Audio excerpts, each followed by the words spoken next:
What if I told you the most common exercise recommended for poor leg circulation after 60 might actually be slowing your recovery? As a surgeon, I see it constantly. People walk faithfully, elevate their legs, wear compression socks, and still end up with cold feet, swelling, burning pain, and eventually falls. And here's the scary part. Poor circulation isn't just discomfort after 60. It can quietly push you towards slow healing sores, infections, and in severe cases, amputations. It's also one of the earliest warning signs that the heart and arteries are under stress. The problem is, most people don't understand what bad circulation really is. It's not just cold toes, it's blood failing to move down to your feet and back up to your heart efficiently. After 60, arteries can tighten and narrow, veins weaken, and blood starts pooling in the lower legs. By age 70, nearly 1 in 5 adults has measurable peripheral artery disease in the legs, and many don't know it yet. That's why surgeons don't guess about this. We see what happens when circulation isn't restored early. We see swelling turn into sores. We see balance slip. Then one fall starts a rapid decline. So here's the good news. Rehab doesn't rely on step counts. It relies on specific movements that physically push blood back toward the heart. And once you understand which muscle drives that pump, the fix becomes shockingly simple. And I'm saving the best for last, because when you understand the science, you'll never look at exercise after 60 the same way again. This could be the difference between walking strong at 80 or needing a cane by 70. Let's start with movement number 5, the second heart pump, calf activation.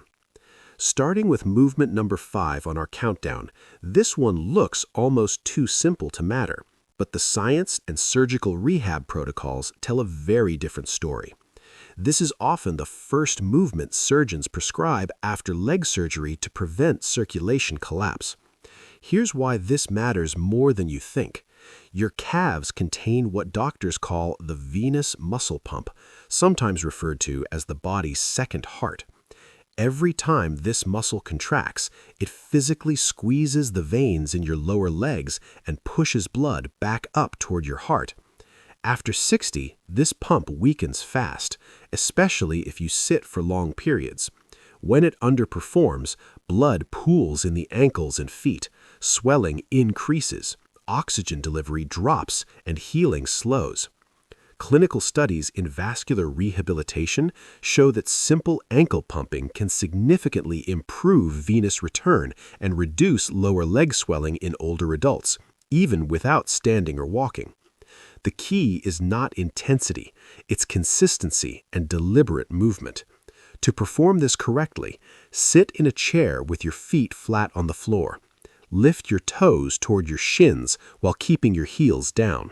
Then press your toes into the floor and lift your heels, like you're stepping on a gas pedal. That's 1 repetition. Move slowly and with control.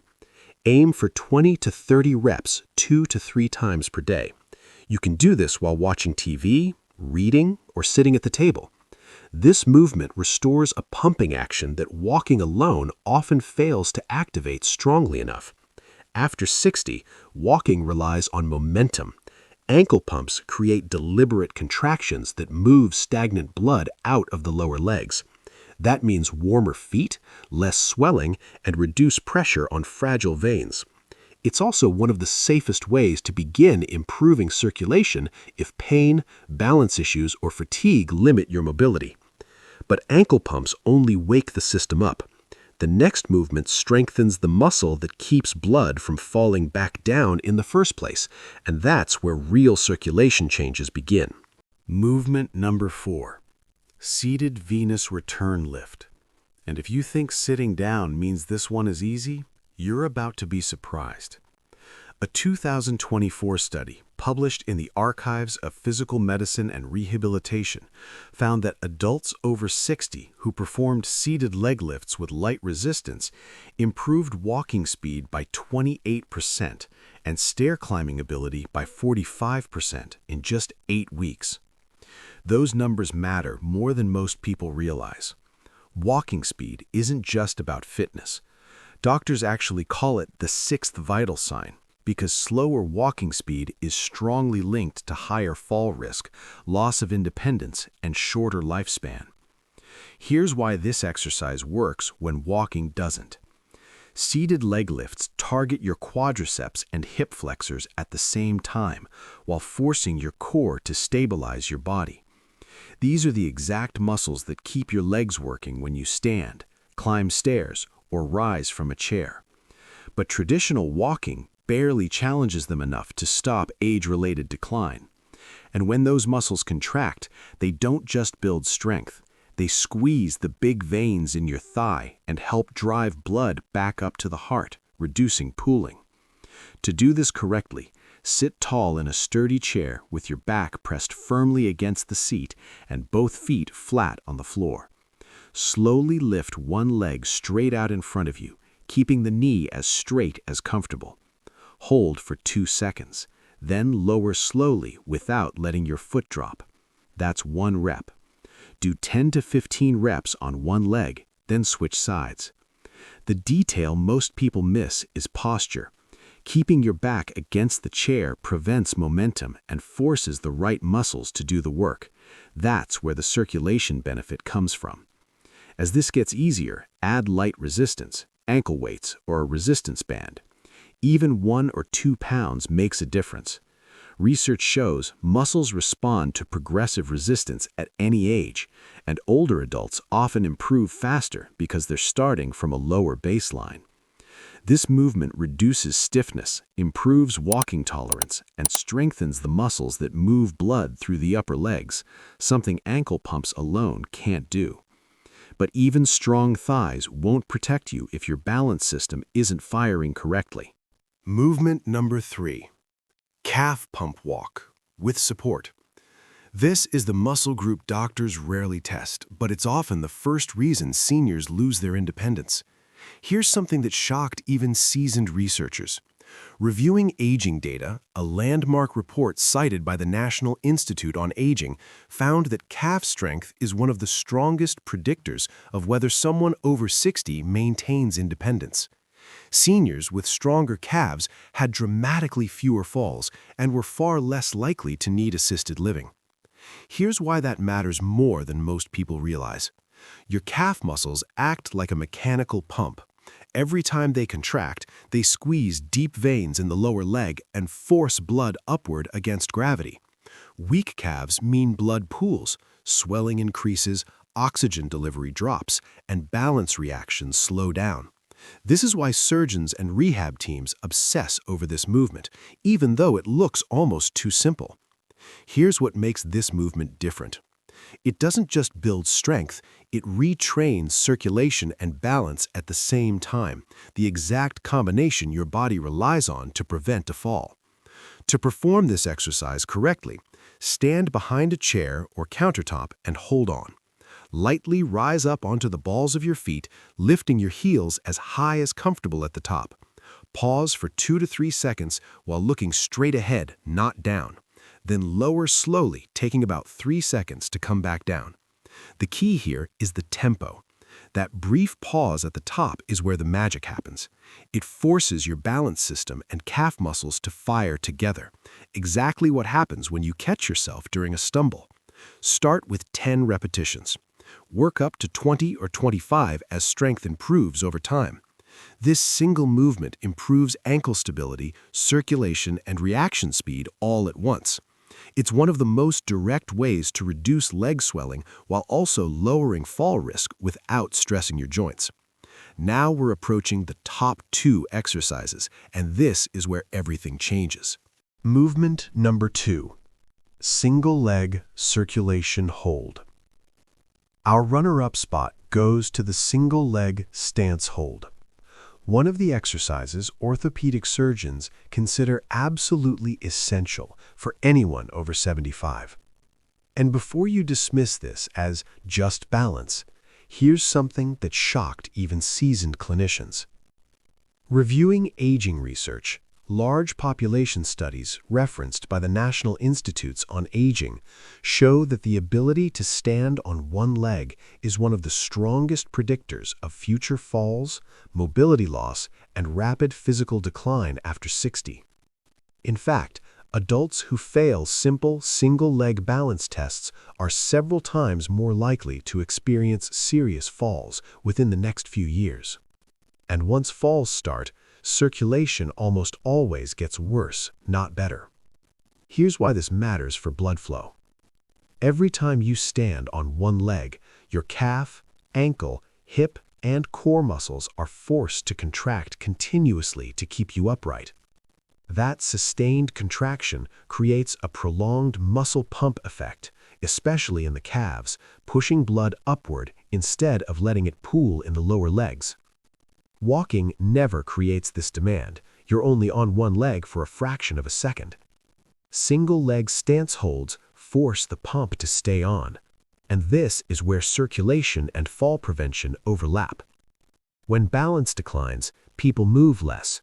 When movement drops, blood flow slows, swelling increases, pain rises, confidence falls, and that's how the downward spiral starts. Here's how to perform this properly. Stand next to a countertop, chair, or wall, and place one hand lightly on it for support.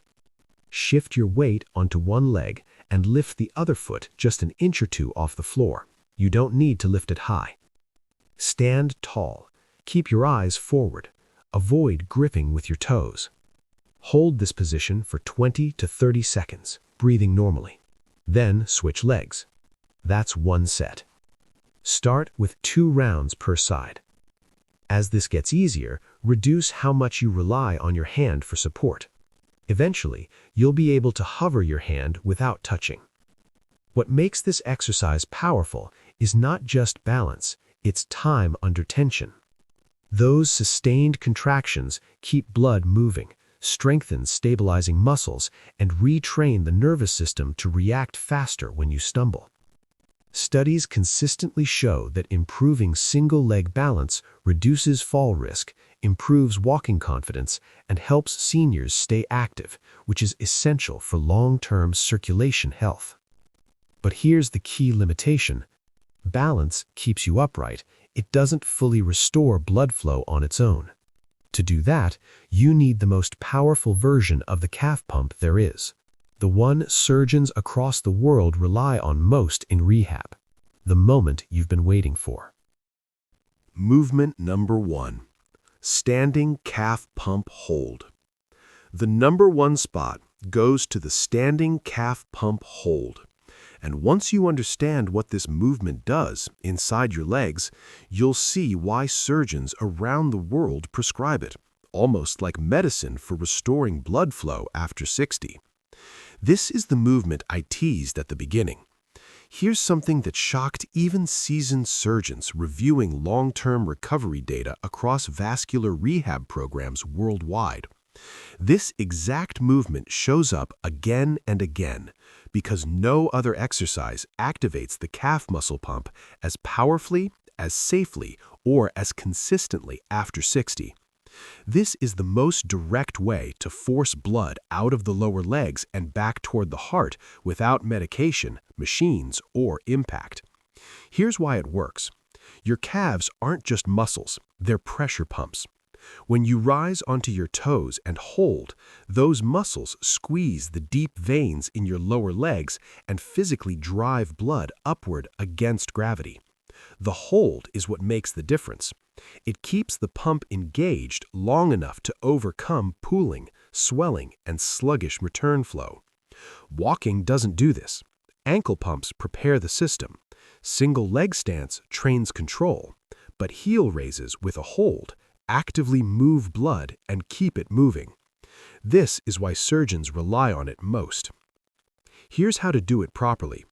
Stand behind a chair or countertop and hold on lightly for balance. Place your feet hip-width apart. Slowly rise up onto the balls of your feet, lifting your heels as high as comfortable. Now pause. Hold the top position for 3 to 5 seconds while breathing normally and looking straight ahead. Then lower slowly, taking about 3 seconds to come back down. That's one repetition. Start with 8 to 10 reps. Over time, work up to 15 or 20 with control. The key here is the hold. That's where the magic happens.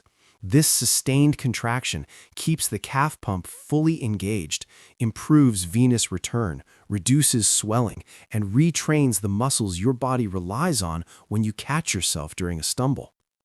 Clinical rehab data consistently shows that seniors who master controlled heel raises improve circulation, walking endurance, ankle strength, and balance confidence all at once. And unlike high-impact exercises, this puts minimal stress on joints, making it safe, even for people with arthritis or balance concerns when done with support. So there you have it. 5 exercises surgeons rely on to restore circulation, reduce swelling, and protect independence after 60. Walking is wonderful, you should keep doing it, but walking alone leaves critical gaps. It doesn't fully activate the muscle pumps that move blood out of your legs, or train the balance systems that prevent falls. These 5 movements fill those gaps, and the best part? They take less than 15 minutes per day, require no gym, and can be done safely at home. Now, we want to hear from you. Which of these exercises surprised you the most? Or which one are you starting today? Drop a comment below, we read every single one. And before you go, don't skip the next video on your screen. It reveals one wall-based exercise surgeons now say works better than walking for building leg strength, balance, and joint stability after 60. Most people overlook it because it looks too simple, but the results are dramatic when done correctly. Watch that next. It could change how you train your legs from here on out. Thanks for watching.